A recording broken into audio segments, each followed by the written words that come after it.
Hey guys, welcome back to the channel. So today I'm kind of doing a mic test because I recorded this video yesterday and it ended up horrible. You couldn't hear a thing I was saying, so I'm doing it again. Obviously if this is up then it turned out great, if it's not then it's just for me to see. But I want to talk about why new riders are crashing, and it kind of goes based off statistics. So I'm going to use US statistics because in other countries like Uganda and South Africa, where we have delivery riders riding around, it could throw off your like stats for motorcycle accidents. You know, your numbers are going to be inaccurate because those are people that have to like ride, not people who do it for recreational purposes. So my first thing that I want to say is I'm not saying this so I can scare you away from riding. I'm saying this because I want people to think about what they're doing on the roads very carefully and consider all the possible things that can happen to you. So the first reason I'd say is that they overestimate their skills and underestimate the consequences. Right, so they overestimate their skill, underestimate the consequences. And what I mean by that is, if you look at the stats, 30% of motorcycle accidents and fatalities in the US are from people in the age group of 18 to 30. And of that 30%, 54% of them are on sports bikes. And I think what that comes down to is people either start on 600cc sport bikes like the R6, the CBR, I don't know why that guy was honking, R6, CBR, ZX6R, those type of things, you know. And then they think, well, okay, but I can handle this bike pretty good most of the time because they're like just ripping it on the highway, and then they get overconfident and they don't understand the consequences that come with riding like that. Most of the time they even ride in t-shirt and like shorts, which could obviously, if you're gonna wreck, you're gonna wreck. But it can greatly increase your injuries.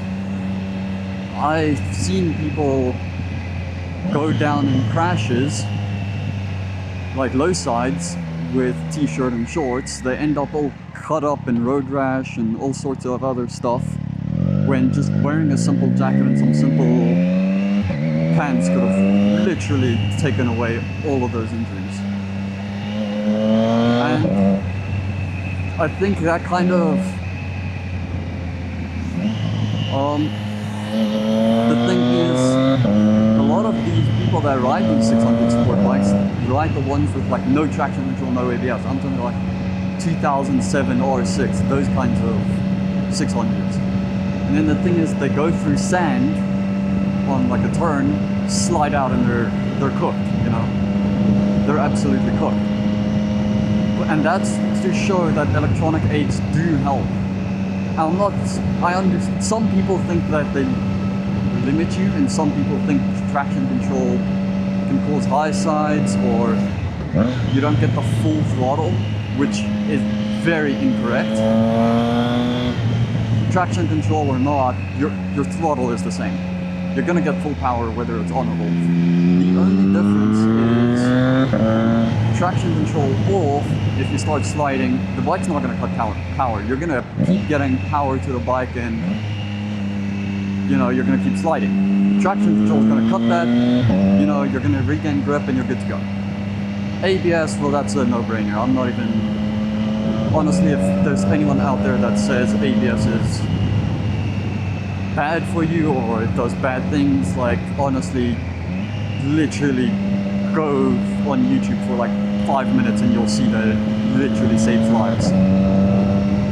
Anyway, so the first thing that can save you with the overestimating your skill and underestimating the consequences is just think twice. I call it the think twice rule.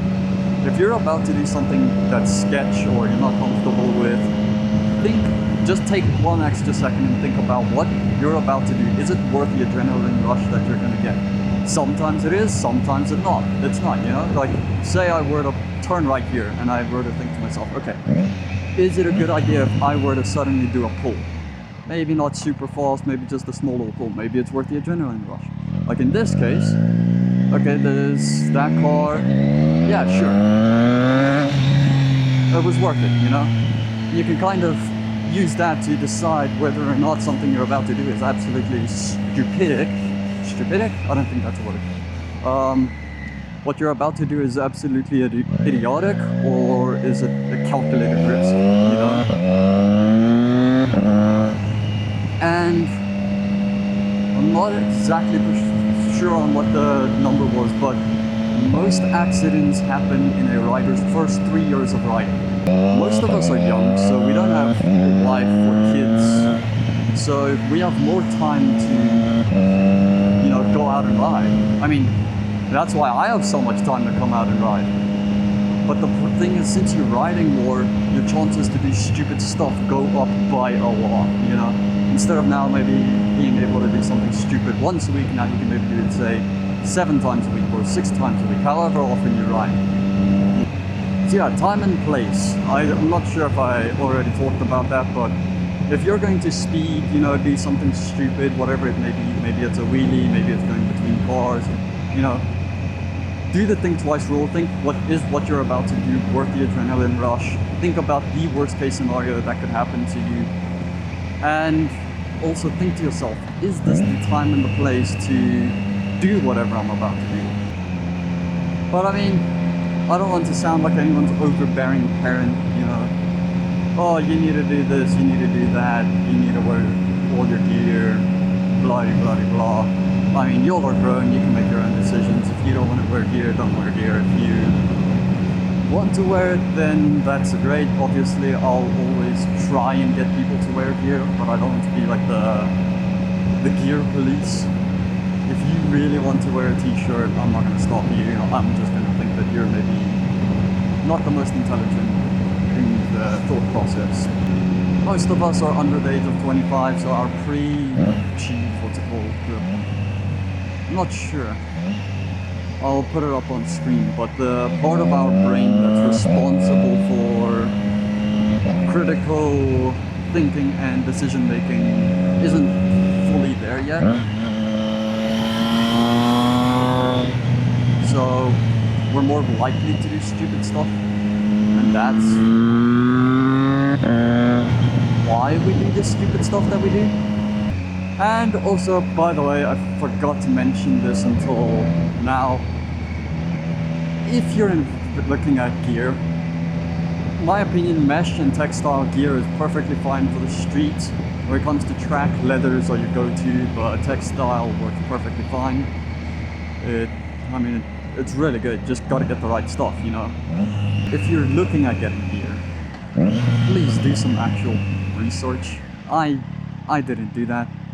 The first time I got gloves, I saw some gloves, they looked cool, I bought them, had them for a year and a half. I still have them, but I just don't ride with them anymore. Jeez, that guy's cooking. Because my first gloves were actually MX gloves, motocross, for the unknowing, I don't know.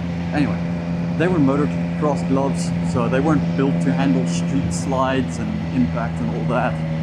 And that's why I went out and I bought me the SP3s.